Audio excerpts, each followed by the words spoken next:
दीवाना ते नाम धरेलिस, मारे के ते हम के पलान करेलिस। रिश्ता हमारू वहाँ पहले से बा, जहाँ जहाँ जाके पहचान करेलिस। सोचता रे हमारा के देबे ते झुकाई, बेटा भूल जो भूल जो उ दिन कहियो नाई, बेटा भूल जो उ दिन कहियो नाई, बेटा भूल जो उ दिन कहियो नाई, बेटा भूल जो। नाम के ते हमारा सुपारी देवेलिस, जहाँ तहाँ हमारा के गाड़ी देवेलिस। लागता तोरा के निपटा वही के परी, टेंशन ते हमारा के भारी देवेलिस। मुसे वाला भाई लेखा देबे मारवाई, बेटा भूल जो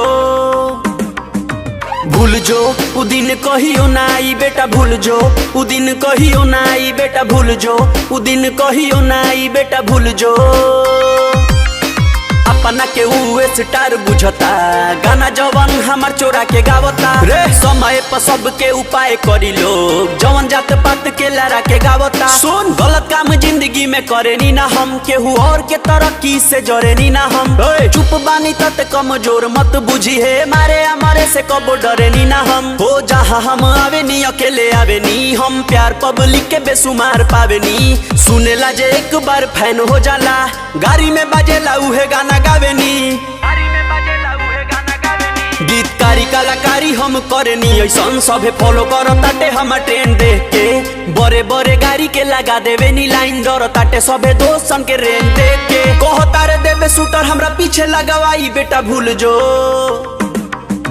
भूल जो उ दिन कहियो नाई, बेटा भूल जो उ दिन कहियो नाई, बेटा भूल जो उ दिन कहियो नाई, बेटा भूल जो।